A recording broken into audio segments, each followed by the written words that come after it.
Accounting for partnership firms fundamental topic guarantee of profit, ठीक है।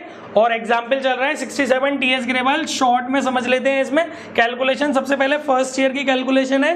First year का नाम दिया हुआ है हमको कितना, 2020-21 सिंपल सी बात है। अब यहाँ लिखेंगे प्रॉफिट कितना अवेलेबल है हमारे पास इस ईयर में, 2 लाख रुपीज का।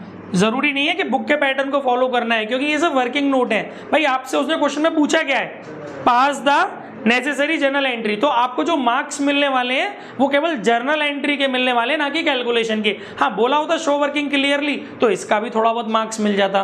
बस नॉर्मल पैटर्न पे सॉल्व करना है। प्रॉफिट दिया हुआ है 2 लाख रुपीज का, इस प्रॉफिट को आपको पीएसआर में बांट देना है। पीएसआर कॉमन दिया हुआ है हर ईयर के लिए, पीएसआर 12:8:5 है। अब इसमें करना है क्या, नॉर्मली इनके प्रॉफिट्स निकालो। ए इज प्रॉफिट 2 लाख इंटू 12/25, तो ये हो गया 25 8 जा 200, 8000 टाइम्स गया, ये हो गया 96,000, ठीक है गाइज। ऐसे ही आप बी का प्रॉफिट निकालेंगे। B is profit 2 lakh into 8/25, ये हो गया आपका कितना 64,000, ठीक है कनक। और सी का प्रॉफिट कितना आ रहा है बेटा, जो प्रॉफिट आपकी फर्म में आएगा वो तीनों पार्टनर्स में रेशियो में डिस्ट्रीब्यूट हो जाएगा। तो तीसरे पार्टनर के हिस्से में कितना आ रहा है, 2 लाख इंटू 5/25, तो ये हो जाएगा आपका कनक 40,000। बेटा अब ये 3 पार्टनर्स हैं, ठीक है, तीनों के प्रॉफिट्स आ गए। अब इसी को उसने थोड़ा सा अट्रैक्टिव बना दिया क्वेश्चन को, कि उसने बोला है कि फर्म ने सी को मिनिमम प्रॉफिट की गारंटी दी है और वो प्रॉफिट की गारंटी है 50,000, बट अनफॉर्चुनेटली यहाँ पर सी के शेयर ऑफ प्रॉफिट कितना बन रहा है 40,000, यानी कि C is deficiency of profit share.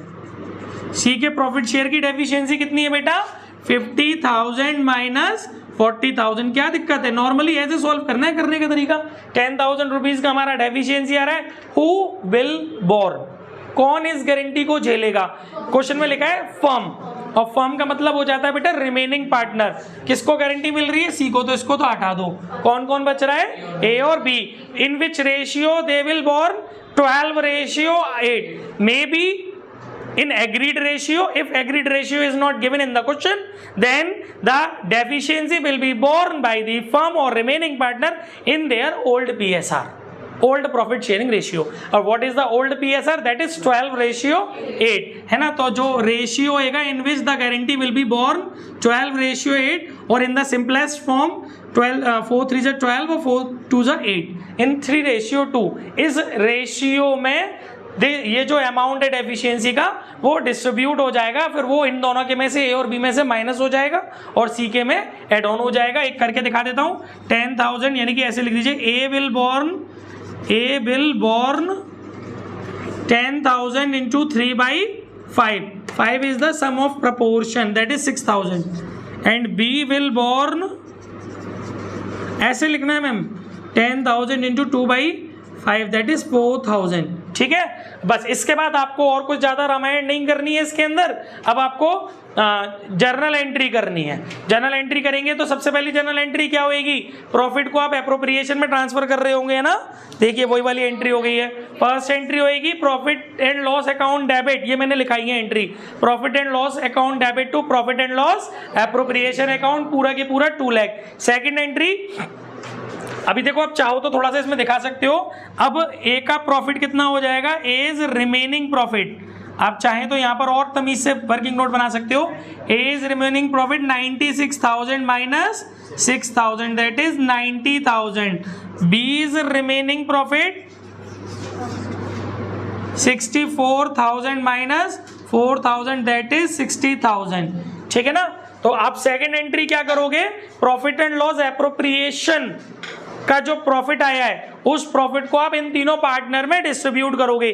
तो द एंट्री विल बी, मैंने लिखा रखी है आपको, profit and loss appropriation account debit to A's capital amount will be 90,000, to बी's capital amount will be 60,000, and to C's capital amount will not be 40,000. Instead of 40,000, the amount will go on the credit side, debit side of in C's capital account, and that is 50,000. C's total profit. कौन सी भाषा लिख दी, seize profit हो गया 50,000। ठीक है guys, तो क्या होगी एंट्री, सेकंड एंट्री क्या होगी हमारी, profit and loss appropriation account debit 2 lakh to A's capital. पीछे सॉल्यूशन में सारी एंट्रीज लिखी है, इसीलिए मैं लिखा करके टाइम वेस्ट नहीं कर रहा हूं। टू एस कैपिटल 90,000, बीस कैपिटल 60,000, सीज कैपिटल 50,000। और एक और एंट्री होगी थर्ड एंट्री। ठीक है, वैसे आपके में की नहीं है तो छोड़ दो, रहने दो। अगर ये बोलता ना, अगर बाई चांस वो ये बोलता कि डेफिशिएंसी को कवर अप करने की भी एंट्री दिखाइए तो कर देना, नहीं तो मत करना, रहने दो, क्योंकि उसने केवल प्रॉफिट के डिस्ट्रीब्यूशन के पॉइंट ऑफ व्यू से जनरल एंट्री पूछी है। ठीक है ना, तो यहाँ पर आप कैपिटल को वैसे एक एंट्री कायदे से और होनी चाहिए थी। वो एंट्री क्या होनी चाहिए थी कि किस किस ने झेला है, ए ने और बी ने, यानी कि गारंटी किस किस ने दी है, गारंटिंग पार्टनर कौन कौन है, ए और बी, और गारंटेड पार्टनर कौन है, सी। तो कल हम लोगों ने डिस्कस किया था कि गारंटिंग पार्टनर्स की कैपिटल को करेंगे डेबिट, गारंटेड पार्टनर की कैपिटल को करेंगे क्रेडिट। कायदे से एक एंट्री आप इसमें चाहो तो और कर सकते हो, A's capital account debit, B's capital account debit 6,000 and 4,000 to C's capital 10,000। ये फिर वो लॉजिक हो गया कि आप कैपिटल अकाउंट बना रहे हो। ठीक है,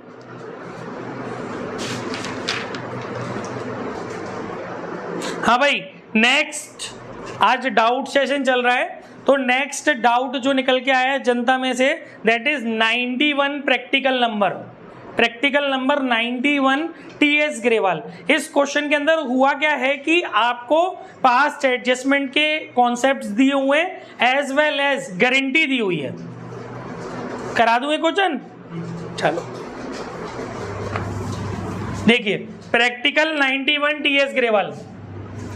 डरना नहीं है, गारंटी की टाइम पर गारंटी वाली बात खोपड़िया में रखनी है, पास्ट एडजस्टमेंट के टाइम पर पास्ट एडजस्टमेंट वाला कॉन्सेप्ट दिमाग में रखना है। लास्ट लाइन पढ़ लेते हैं, बहुत जरूरी होती है। क्या बोल रहे हैं लास्ट लाइन में, पास द नेसेसरी जर्नल एंट्री। ठीक है, एक एंट्री करनी है, for the above adjustment in the book of the firm show working clearly. कोई बात नहीं भैया, बना लेंगे। देखो पहले तो स्टेटमेंट बनेगा, स्टेटमेंट शोइंग नेट इफेक्ट या फिर नेट हेड या फिर एडजस्टमेंट टेबल। कितने पार्टनर हैं, 3। क्या क्या नाम है पार्टनर का, आलिया, भानु और चांद, ABC बोल देते हैं शॉर्ट में। एडजस्टमेंट टेबल, जो बच्चे नहीं आए थे इतने दिन वो भी देख लें, उनको बहुत कुछ समझ में आ जाएगा इससे। Adjustment table P for particular, इसके कर दिए 2 टुकड़ा, debit credit, debit credit, debit credit और वापस से डेबिट क्रेडिट। फिक्स्ड कैपिटल है कि फ्लक्चुएटिंग कैपिटल है, फ्लक्चुएटिंग है, क्योंकि फिक्स्ड नहीं है तो फ्लक्चुएटिंग है।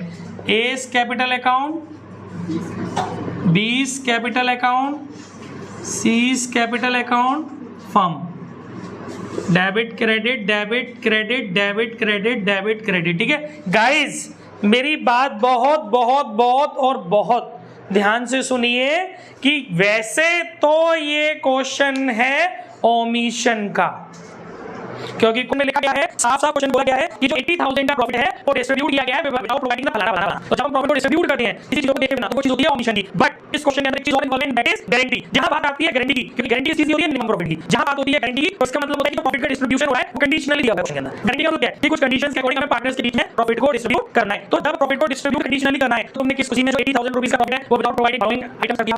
इट मींस कि इसमें एरर भी है। मेरी बात समझ में आ गई? नॉर्मली ओमिशन का क्वेश्चन, लेकिन गारंटी के साथ तो ये एरर भी बन गया। और error for what? Error for distribution of profit. आपने प्रॉफिट गलत डिस्ट्रीब्यूट किया है, क्योंकि यहाँ जो प्रॉफिट डिस्ट्रीब्यूट होना है वो कैसे होना है, कंडीशनली। तो फर्स्ट ऑफ ऑल आपको क्या करना पड़ेगा, तो प्रॉफिट आपने रॉन्ग डिस्ट्रीब्यूट किया है उसको रिवर्स करना पड़ेगा। प्रॉफिट ऑलरेडी क्रेडिटेड इन किस रेशियो में हम क्रेडिट करके बैठे प्रॉफिट को, 3:2 नाउ रिवर्स्ड।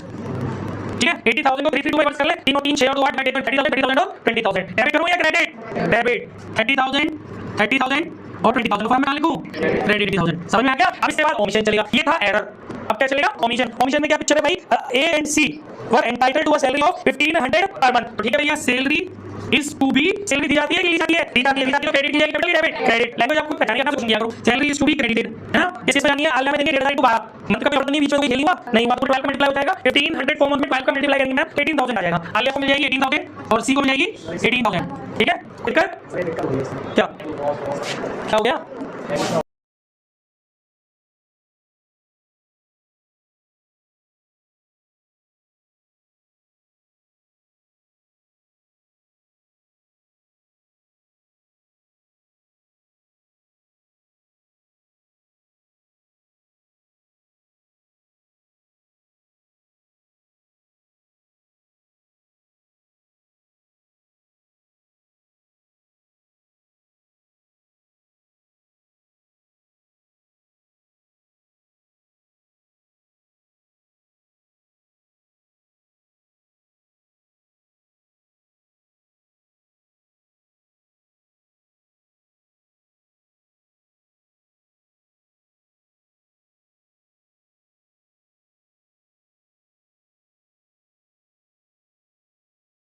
कुछ बोल दिया ना, कुछ अनकाउंटेबल पिक्चर कर दी।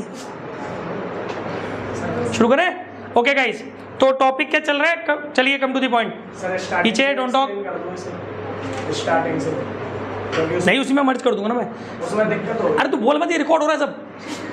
हाँ देखिए, salary is to be credited, तो ठीक है भैया, ए को क्रेडिट हो गया। अभी नॉर्मल सी बात है, ए और सी को 1500 रुपए पर मंथ की सैलरी दी गई है, इस वजह से 12 मंथ के हिसाब से 18,000 ए को क्रेडिट मिल गया और 18,000 का सी को क्रेडिट मिल गया। फर्म के लिए डेबिट हो गया 36,000। जिन बच्चों को कम समझ में आ रहा है, हैव पेशेंस, सबके जैसे समझ में आएगा, चिंता मत करो, बस रेगुलर आने की कोशिश करो। इसके बाद आगे वाला पॉइंट है, Bhanu was entitled for a commission of 4,000। तो कमीशन देना है भानु को, तो दे लो। Commission is to be credited, केवल भानु को मिलेगा भैया, भानु को मिलेगा कितना है? 4,000। एनम तो नहीं है कुछ, ठीक है, पूरा 4,000 मिल गया वन टाइम, तो फर्म के लिए हो गया डेबिट। क्लियर है गाइस? ये दो ही ओमिशन थे, दोनों ओमिशन हमने लगा दिए। अब इसके बाद हमको क्या करना है? मिनिमम प्रॉफिट की गारंटी देनी है। तो गाइस, मिनिमम प्रॉफिट की गारंटी के लिए चाहे तो आप स्टेटमेंट बना लो, चाहे आप पीएनएल एप्रोप्रिएशन बना लो, चॉइस इज योर्स। क्योंकि क्वेश्चन में उसने पीएनएल एप्रोप्रिएशन बनाने के लिए बोला ही नहीं है आपको, उसने आपको क्वेश्चन में बोला है पास नेसेसरी जनरल एंट्री, बट और उसने बोला है कि वर्किंग क्लियरली शो करनी है। तो आपको दिखाना तो पड़ेगा कि गारंटी वाले कॉन्सेप्ट को कैसे यूज करना है। अब वो आपके ऊपर है, चाहे तो आप एक स्टेटमेंट बना लो, तो एक काम करते हैं ना, नॉर्मली वही बना लेते अपने एप्रोप्रिएशन, ठीक है। तो एप्रोप्रिएशन बनाओ जल्दी से, PNL appropriation account as a working note बना रहा हूं मैं, ध्यान रखना। ओके गाइस, पहले लिखेंगे यहां पर बाय पीएनएल कितना दिया है प्रॉफिट? 80,000, ठीक है। टू क्या क्या मिलना है? सैलरी एज और सीज 18,000 और 18,000 कितना हो गया? 36,000। टू कमीशन 20 कैपिटल अकाउंट कितना? ठीक है। अभी आप क्या करेंगे? जो रिमेनिंग प्रॉफिट है 80,000 में से इनको घटा के जो बचेगा उसको पार्टनर्स में डिस्ट्रीब्यूट कर देंगे।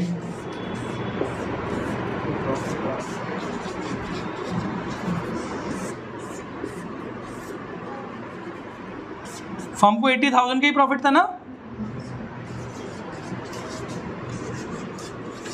80,000 में से to profit transfer to capital A, B और सी। कितने का डिफरेंस आ रहा है? 80 में से 40 गए तो कितना बचा? 40, ठीक है। इस 40 अरे 36 और 40 हो गया ना, 80 में से गए 40, तो रिमेनिंग 40 तो प्रॉफिट बचा, उस प्रॉफिट को डिस्ट्रीब्यूट कर लो 40,000 को। क्या रेशियो था? 3:3:2।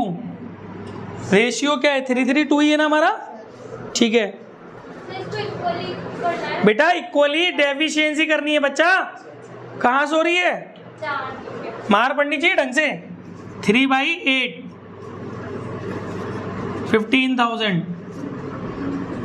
हर्षिता, अगर आपके टेस्ट में नंबर कम आ गए ना, हर्षिता फ्रॉम HPJC सेक्टर 4, अगर इस बार ही संडे वाले टेस्ट में नंबर कम आ गए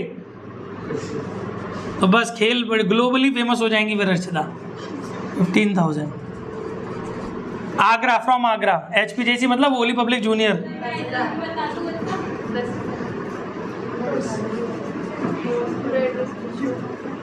2/8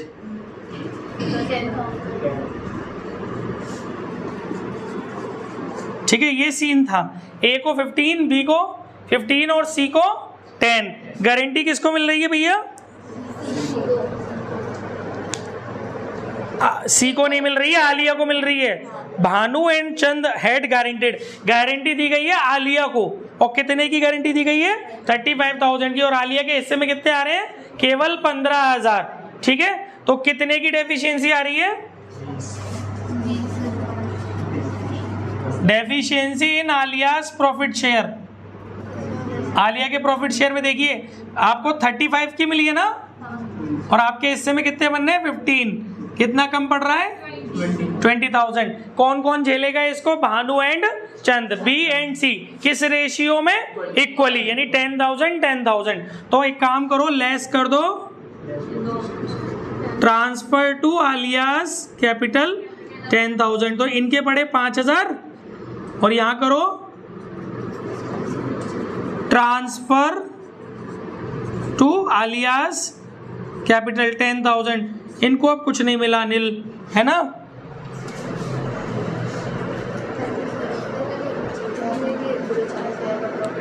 ये कुछ गड़बड़ के और क्या बचा बेटा? और इसको मिल जाएंगे रिसीव फ्रॉम बी एंड सी, ऐसे शॉर्टकट में लिख दिया मैंने, ठीक है। आप तमीज से लिख लेना 35,000। ये जो स्ट्रक्चर है ये लास्ट में काम आएगा गारंटी वाले क्वेश्चन में। अभी आप नॉर्मली जैसे इसको बंद करते हो वैसे बंद करो, आप फर्म का पॉइंट ऑफ व्यू निकालो 80,000। देखो बन यही चीज रही है, जो कैलकुलेशन इसमें ना वही कैलकुलेशन अभी आपको फील होगी। यहाँ का टोटल 80 आ रहा था, यहाँ का 40 आ रहा था, 80 में से 40 घटा रहे थे, कितना बच रहा था? 40। वही चीज यहाँ हो रही होगी, 80 में से 40 गए, कितने बचे? 40। उस 40,000 को आपको जो डिस्ट्रीब्यूट करना है, बजाय आपको इसमें खेल करने के आप यहाँ अलग से दिखा सकते हो, और इसमें भी दिखाओगे तो भी चलेगा, पर ऐसे ही दिखा दो अलग से। 40 को आप इस तरीके से डिस्ट्रीब्यूट कर लो। प्रॉफिट हुआ, लॉस हुआ? प्रॉफिट हुआ, क्योंकि क्रेडिट बैलेंस ज्यादा है ना। Profit is to be credited. अब रेशियो मत लिखना है यहाँ पर, क्योंकि ये गारंटी वाले कॉन्सेप्ट से है ना। तो भैया तुझे कितने मिलेंगे? 35,000। तुझे कितने मिलेंगे? 10,000। और तुझे नहीं मिलेंगे, ठीक है। 5,000 क्यों मिलेंगे? 5,000 बी को 5,000 हाँ, बी को 5,000 मिलेंगे। ओके, बी को 5,000 और सी को नहीं मिलेंगे। और फर्म के लिए हो गए डेबिट 40,000, ठीक है। क्या हो गया? कहाँ है? 55 ही है, ठीक है। ये हो गया, यहाँ करो टोटल 30,000। ये कितना हो गया? 53। ये कितना हो गया? 30। ये कितना हो गया? 9,000। ये कितना हो गया? 20। ये कितना हो गया? 18। फिर क्या करते थे? नेट इफेक्ट निकालते थे।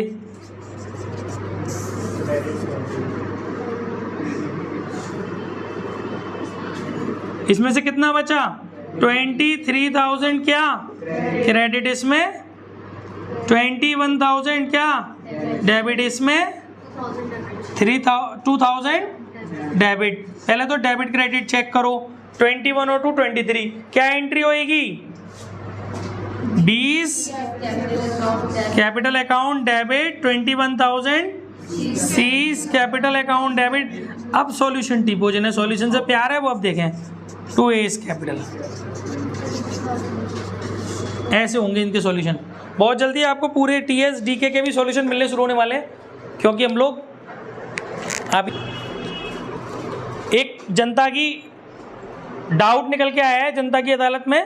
Practical 58 TS Grewal, practical 58 TS Grewal में गाइस दो चीजें हमें ध्यान रखनी है। सबसे पहले उसमें बोला गया 10% of divisible profit will be transferred as general reserve. तो इस क्वेश्चन में जब आप सारे एप्रोप्रिएशंस, देखो कभी भी आप क्वेश्चन सॉल्व किया करो ना, यही वाला नहीं, कोई भी क्वेश्चन पहले रफ में कैलकुलेट किया करो, क्योंकि आप क्या करते हो जल्दबाजी में आप पूरा की पूरा, मुझे बहुत ध्यान से सुनेंगे सारे बच्चे, कोई भी क्वेश्चन आप करोगे पहले रफ में उसकी कैलकुलेशन करना, क्योंकि आपको ये देखना बहुत जरूरी है कि आपके पास प्रॉफिट्स अवेलेबल है या नहीं, प्रॉफिट सफिशिएंट है या नहीं सारे अप्रोप्रिएशंस करने के लिए। आपने मालूम पड़ा आपके पास बोर्ड में लिमिटेड टाइम है, मालूम पड़ा आपने पूरा पीएनएल अप्रोप्रिएशन का फॉर्मेट ड्रॉ कर लिया, क्रेडिट में नेट प्रॉफिट डाल दिया, डेबिट में सारे अप्रोप्रिएशन डाल दिए, जब आप डिफरेंस कर रहे हो ओ ये तो लॉस आ गया, वहीं आपको 00 मिल जाएगा।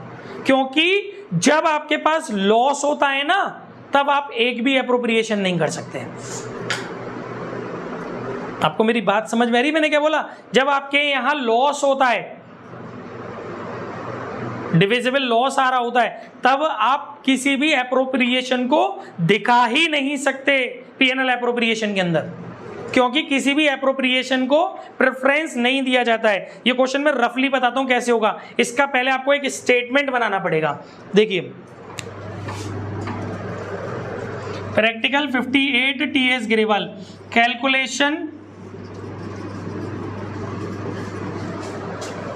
कैलकुलेशन ऑफ, हम लोग क्या कर रहे हैं? Appropriation, calculation of appropriation of profits, ठीक है, फॉर ईच पार्टनर। हर पार्टनर के लिए हम एप्रोप्रिएशन ऑफ प्रॉफिट्स निकाल रहे हैं। पीएनएल एप्रोप्रिएशन बाद में बनता है, पहले रफ में ये चीज बनानी चाहिए। कितने पार्टनर है इसके अंदर? क्या क्या नाम है पार्टनर के? KZP। देखिए सबसे पहले आप इसमें क्या करेंगे, कबीर और जोरावर को सैलरी देना चाह रहे हैं 24,000 रुपये पर मंथ की सैलरी। कबीर को मिलेगी 24,000 की देना चाह रहे हो, जोरावर को देना चाह रहे हो 24,000 की, ठीक है, पर एनम की। तू भी देख ले। इसके बाद पारुल को नेट सेल पर 2% कमीशन देना चाह रहे हो, और नेट सेल आपको नीचे दी हुई है 50 लाख की। 50 लाख का 2% हो गया 1 लाख, ये हो गया कमीशन, ठीक है। किसको देना चाह रहे हो कमीशन? पारुल को 1 लाख रुपए का कमीशन देना चाह रहे हो। इसके बाद आईओसी देना चाह रहे हो 5%, और आपको इस क्वेश्चन के अंदर ओपनिंग कैपिटल दी हुई है, हाँ दी हुई है 5,20,000। आईओसी हो गई आपकी 5,20,000 का 5% कितना हो गया? 26,000। दूसरे पार्टनर की कैपिटल कितनी है? 3,20,000, 5% कितना हो गया? 16,000। तीसरे पार्टनर की कैपिटल कितनी है? 2 लाख, 5% कितना हो गया? 10,000, ठीक है। इसके अलावा IOD is to be charge, अभी आईओडी घटा लेंगे। अच्छा आईओडी को छोड़ो, आईओडी तो प्रॉफिट को बढ़ाती है, आईओडी इस स्टेटमेंट में नहीं दिखाते। इसके अलावा 10% of divisible profit is to be transfer to general reserve. पहले एक काम करो, जरा इसको जोड़ के देखो कितना बट रहा है। टोटल एप्रोप्रिएशन है ना,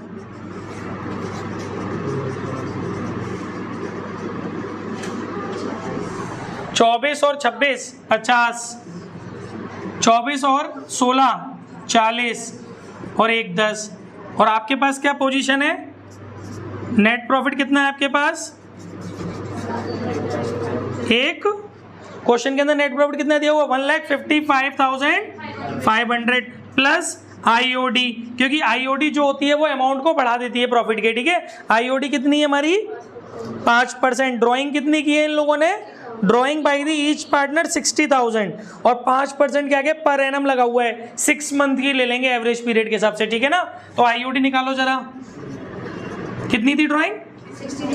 60,000 का 5% 6 महीने का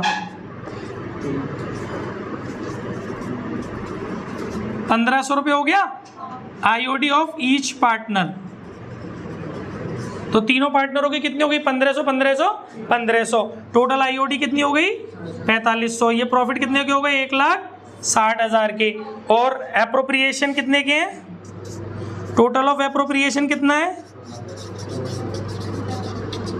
50,000 प्लस 40,000 प्लस 1,10,000, 2 लाख। गाइस ये आपको हर क्वेश्चन में करके देखना है। आप ऐसे ही उठा के मोह एकदम से शुरू कर देते हो ना पीएनएल एप्रोप्रिएशन, घंटा, दिस इज रॉन्ग, क्योंकि आपका टाइम वेस्ट हो जाएगा। ये तो आपको मैंने सजावट करके दिखा दी है, हर क्वेश्चन को रफ में चेक करके देखा करो। पहले कोई भी क्वेश्चन जिसमें पीएनएल एप्रोप्रिएशन आप बना रहे हो, पहले चेक किया करो कि आपके पास प्रॉफिट सफिशिएंट है या नहीं।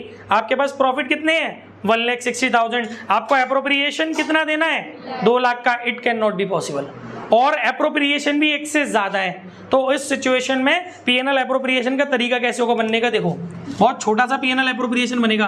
क्या बनवाया है इसने? Prepare profit and loss appropriation account. उस तरीके से नहीं बनेगा जैसे आप बनाते हो पीएनएल एप्रोप्रिएशन अकाउंट। सबसे पहले बाई पीएनएल, नेट प्रॉफिट कौन बोल रहा है? बाई पीएनएल 1 लाख कितना है? 1,55,500 बाई आईओडी एज नहीं, क्या नाम है पार्टनर का? के जेड और पी। 1,500 1,500 1,500। सर इसमें क्या है? ये तो आप भी वही कर रहे हो जो हम करते हैं, है ना। देखो अब हम क्या कर रहे हैं, 160, ठीक है। बस ये 160 को डिस्ट्रीब्यूट कर दो, इसी 160 को डायरेक्टली प्रॉफिट मान करके डिस्ट्रीब्यूट कर दो to profit transferred to capital, Kabir, Zorawar और पी, ठीक है। अब मुद्दा ये है कि आप इसे किस रेशियो में डिस्ट्रीब्यूट करोगे? 1,60,000 में 1,60,000 को पीएसआर में डिस्ट्रीब्यूट मत कर देना, एप्रोप्रिएशन का रेशियो बनाना पड़ेगा, उस रेशियो में डिस्ट्रीब्यूट करेंगे। ये कितना यूनिक रूल है कि जब हमारे पास प्रॉफिट सफिशिएंट नहीं होते हैं तो जितना भी प्रॉफिट हमारे पास होता है कि पूरा की पूरा प्रॉफिट किसी एक इंडिविजुअल आईओसी को नहीं दिया, मतलब कोई एक इंडिविजुअल एप्रोप्रिएशन को नहीं दिया जाता, बल्कि पूरा की पूरा प्रॉफिट पार्टनर्स में डिस्ट्रीब्यूट कर दिया जाता है एप्रोप्रिएशन के रेशियो में। तो रेशियो यहाँ क्या होगा, 50,000, 40,000 और 1,10,000, यानी कि 5:4:11। इस रेशियो में 1,60,000 को डिस्ट्रीब्यूट करेंगे। तो 1,60,000 डिवाइड बाई 20, तो कितना हो गया, 20 से डिवाइड लगाओगे 1,60,000 में तो 8,000, 8,000 इंटू 5 40,000, 8,000 इंटू 4 32,000 और 8,000 इंटू 11 88,000। क्लियर हो गया कि नहीं? कोई भी डाउट किसी भी प्रकार का किसी भी बच्चे के मन में हो तो पूछो। सान्या समझ में आ गया?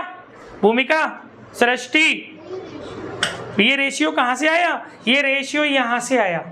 जब, फिर से सुन ले, जब हमारे पास प्रॉफिट सफिशिएंट नहीं होते तो हम किसी भी एप्रोप्रिएशन को प्रेफरेंस नहीं दे सकते। और ये हमें हर क्वेश्चन में चेक करना है रफ में कि हमारे पास ऐसा तो नहीं है कि हमारे पास एप्रोप्रिएशन ज्यादा के पड़ रहे हैं और अवेलेबल प्रॉफिट कम है, क्योंकि उस कंडीशन में ना तो आप यहाँ पे सैलरी दिखाओगे, ना आप पीएनएल एप्रोप्रिएशन के अंदर आईओसी दिखाओगे, ना आप पीएनएल एप्रोप्रिएशन के अंदर कमीशन दिखाओगे, और रिजर्व की तो बात ही छोड़ दो। क्लियर है?